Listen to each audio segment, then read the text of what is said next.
가 너무나 많습니다.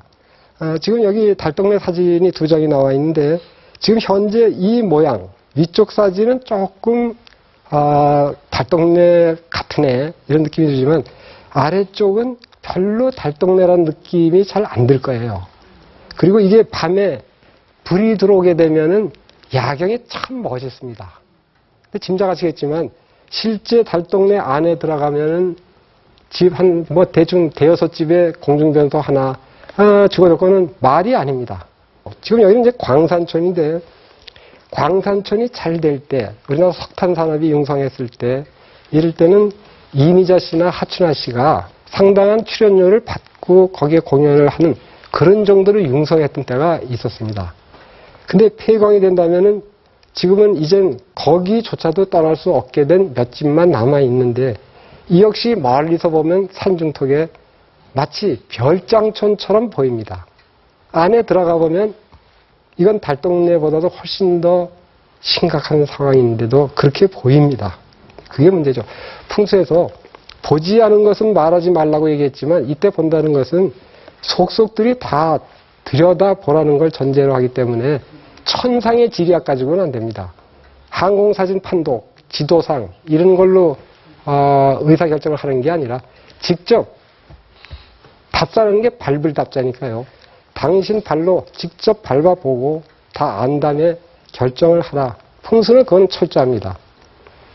실제 답사하지 않고 도면상에서 혈, 명당 이런 것을 결정할 수는 없습니다. 반드시 현장 답사가 필요하죠.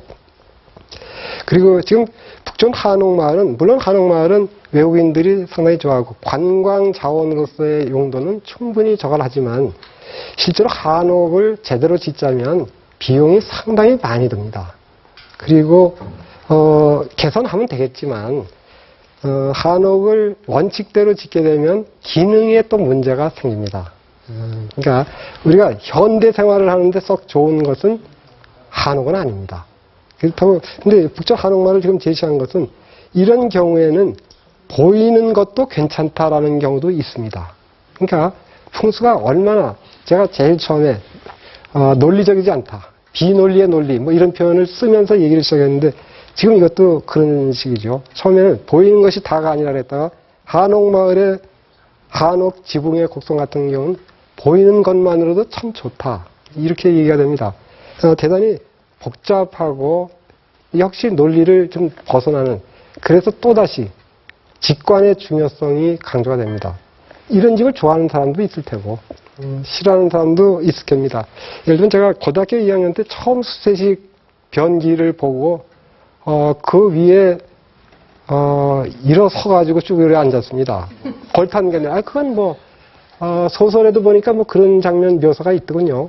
처음에 도무지 그런 것을 경험해 보지 않는 경우는 근데 요즘은 그런 좌변기가 아니면 저도 불편하고 자꾸 그렇게 변해왔던 것이죠. 지금 현대 지리학은 서구 특히 북부 유럽에서 체계가 잡힌 지리학이 우리나라로 일본을 거쳐서지만 들어왔습니다. 대체로 독일 영향이 가장 강하고 교과서적인 지리학입니다. 그 다음에 프랑스의 영향을 일부 받고 그런데 만들어진 곳은 북부 독일 지역인데 여기는 산 하나 없는 저평양한 평야지대입니다.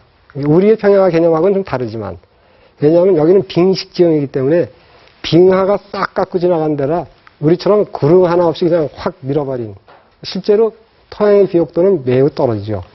그러니까 이 사람들이 도시계획을 할 때는 고등학교 때 틀림없이 배우셨을 텐데 중심지 이론이라는 게 있습니다. 혹시 기억나십니까? 중심지 이론. 발터 크리스탈라의 중심지 이론. 산이 없다 치고 평야라고 치고 거기에 주거들이 어떤 식으로 배치되는지를 체계화, 이론화시키는 것들이죠.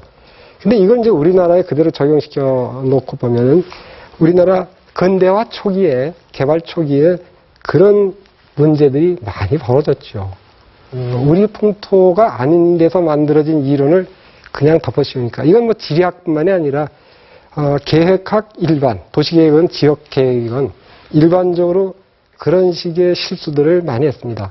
최근에는 우리나라가 상당히 많이 그런 것이 좀 발달이 돼가지고 그런 무지막지한 일은